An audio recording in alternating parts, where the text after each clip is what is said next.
നമസ്കാരം, എല്ലാവർക്കും പെൻഡാഡിലേക്ക് സ്വാഗതം. നമ്മൾ ഷെയർ മാർക്കറ്റിൽ നിന്ന് ഇൻകം കിട്ടുന്ന രീതിയിലുള്ള ഒരു ഓപ്ഷനെ പറ്റിയിട്ടാണ് സംസാരിച്ചത്. ഇപ്പോൾ കഴിഞ്ഞ ദിവസം നമ്മൾ റിറ്റ്സിനെ പറ്റി സംസാരിച്ചു, റിയൽ എസ്റ്റേറ്റ് ഇൻവെസ്റ്റ്മെൻറ്റ് ട്രസ്റ്റുകളെ പറ്റിയിട്ട്.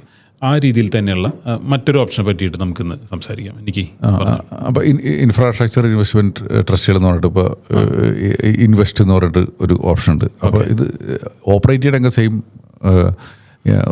റിറ്റ്സ് പോലെ തന്നെയാണ് റിയൽ എസ്റ്റേറ്റിൽ. അതിൽ റിയൽ എസ്റ്റേറ്റിന് പകരം ഇതിൽ ഇൻഫ്രാസ്ട്രക്ചർ പ്രൊജക്റ്റുകളാണ് ഇൻവെസ്റ്റ് ചെയ്യണത്. അപ്പോൾ ചിലപ്പോൾ പവർ പ്ലാന്റ് ആയിരിക്കും, റോഡുകളായിരിക്കും, റെയിലായിരിക്കും, ടെലികമ്മ്യൂണിക്കേഷൻ, ഇത് ഇങ്ങനത്തേക്ക് ആയിരിക്കും ഇൻവെസ്റ്റ് ചെയ്യണം. അപ്പോൾ അതായിരിക്കും ഈ ട്രസ്റ്റ് ഓൺ ചെയ്യുന്നത്. ഓക്കെ. അപ്പോൾ അതിൽ നിന്ന് വരുന്ന ക്യാഷ് ഫ്ലോ ആണ് ഇതിൻ്റെ വരുമാനം എന്ന് പറഞ്ഞു കഴിഞ്ഞാൽ. അപ്പോൾ ഇതിൽ നിന്ന് ഈ പറഞ്ഞ പോലെ 90% ക്യാഷ് ഫ്ലോ ഇൻവെസ്റ്റേഴ്സിന് കൊടുക്കണമെന്നാണ് റെഗുലേറ്ററിൻ്റെ റൂൾ പറഞ്ഞാൽ. അപ്പോൾ നമുക്കത് കിട്ടും. അതും റിറ്റ്സ് പോലെ തന്നെ നമുക്കാണ് വരുന്നത്. അപ്പോൾ നമ്മുടെ ടോട്ടൽ ഇൻകത്തിൽ അത് ആഡ് ആവും, ഡിവിഡൻഡ് ഇൻകം ആഡ് ആയിപ്പെടും. അപ്പോൾ അത് നമുക്ക് ഇൻകമായിട്ട് ഭവിക്കും. ഇതിൽ തന്നെ ഡിവിഡൻഡെന്നും ഇൻട്രസ്റ്റ് എന്നും പറഞ്ഞൊക്കെ വ്യത്യാസമുണ്ട്. അപ്പോൾ നമ്മൾ ബേസിക് ആയിട്ട് അറിയേണ്ടത് നമുക്ക് ഇൻകം കിട്ടും എന്നുള്ളതാണ് നമ്മളിതിൽ മനസ്സിലാക്കേണ്ട ഒരു കാര്യം പറഞ്ഞു കഴിഞ്ഞാൽ. ഇനി ഇതിലും ഈ നേരത്തെ നമ്മൾ സംസാരിച്ച പോലെ പ്രൊജക്റ്റ് നന്നായിട്ട് നടക്കണ, ഡിമാൻഡ് കൂടുകയാണെന്നുണ്ടെങ്കിൽ ഇത് മാർക്കറ്റിൽ നല്ലൊരു അപ്രീസിയേഷൻ ഉണ്ടാവാൻ ചാൻസ് ഉണ്ട്. അപ്പോൾ മെയിനായിട്ടുള്ള വരുമാനം എന്ന് പറഞ്ഞാൽ ഒന്ന് ഡിവിഡൻ്റായിട്ട് കിട്ടുന്ന ഇൻകവും, ഒന്ന് മാർക്കറ്റ് അപ്രീസിയേഷനും. അപ്പോൾ ഇവിടെയും ഇതിൽ റിട്ടേൺ എനിക്ക് തോന്നുന്നു ഇതിന് ചിലപ്പോൾ റിട്സിനേക്കാളും കുറച്ചുകൂടി കൂടുതൽ കിട്ടാനുള്ള ചാൻസ് ഉണ്ട്. ഓക്കെ. പക്ഷേ ഇതിന് റിട്സിനേക്കാളും കൂടുതൽ റിസ്ക് ഉണ്ടാവണം.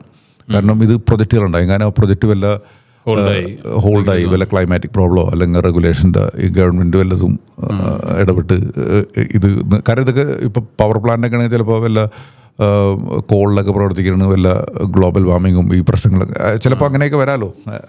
മനസ്സിലായി. അപ്പോൾ അങ്ങനെയൊക്കെ ഉണ്ടെങ്കിൽ ഒരു റിസ്ക് നമ്മൾ ഹോൾഡ് ചെയ്യുന്നുണ്ട്.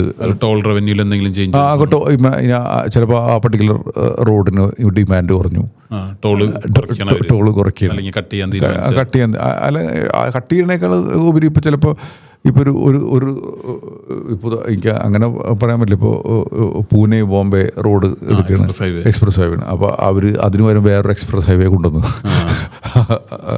ഈ ഒരു ഇതിലേക്കുള്ള ടോളിൻ്റെ വരുമാനം കുറയാം. ഞാൻ ഒരു എക്സാമ്പിൾ പറയുന്നതാണ്. ചിലപ്പോൾ അങ്ങനെയൊക്കെ പലതും ഉണ്ടാവാം.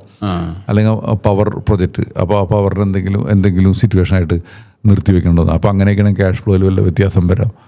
അപ്പോൾ അങ്ങനെയൊക്കെ ഉണ്ടെങ്കിൽ ചിലപ്പോൾ, അല്ല ഞാനൊരു വൈൽഡ് ഗസ് പറഞ്ഞതാണ്. അപ്പോൾ അതിൻ്റെ ഒരു റിസ്ക് ഉണ്ട്. അപ്പോൾ പിന്നെ ഇതാണ് ബേസിക്കായിട്ട് അറിഞ്ഞിരിക്കേണ്ട ഒരു കാര്യം. പറഞ്ഞാൽ ഈ ടാക്സേഷൻ ഇക്വിറ്റി ടാക്സേഷൻ അല്ല, ഇത് ഹൈബ്രിഡ് ടാക്സേഷനാണ് വരുന്നത്.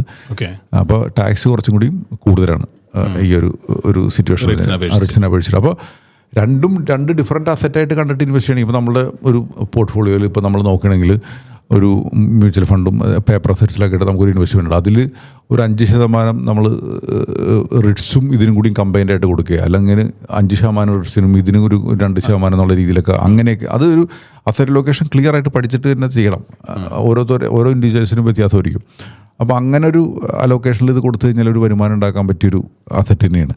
ഇതൊക്കെ ചെയ്യേണ്ട കാര്യം വെച്ചാൽ നമ്മൾ ഒറ്റയടിക്ക് ഒരു 5 ലക്ഷം ഇൻവെസ്റ്റ് ചെയ്യാന്നൊക്കെ പറഞ്ഞാൽ വലിയ ബുദ്ധിമുട്ടാണ്. അതിന് പകരം പൈസ കിട്ടുമ്പോൾ ഒരു 10,000 രൂപ വെച്ചിട്ട് എല്ലാ മാസം വെച്ചിട്ട് ഇൻവെസ്റ്റ് ചെയ്യണമെന്നുണ്ടെങ്കിൽ അറിയാണ്ട് കുറച്ച് പൈസ അക്യൂമുലേറ്റ് ആയിട്ട് വരും.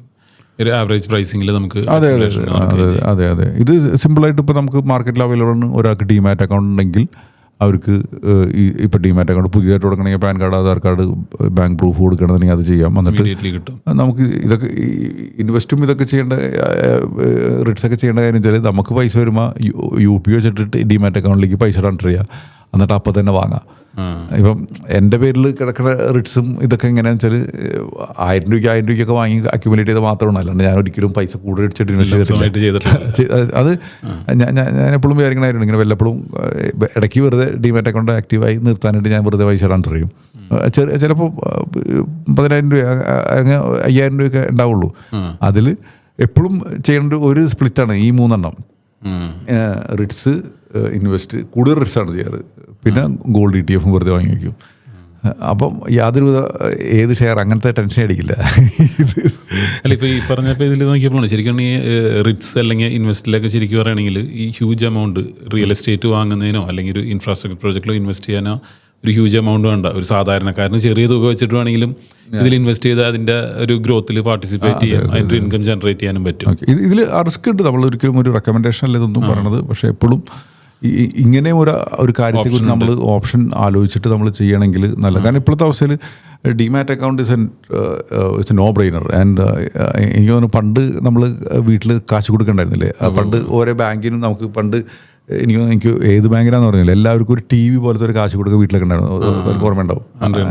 അപ്പോൾ എനിക്ക് തോന്നുന്നത് അങ്ങനെ നമുക്ക് ഓരോ വീട്ടിലും ഓരോ പിള്ളേരുടെ പേരിലൊക്കെ എടുത്തു തരുമായിരുന്നു വീട്ടിൽ.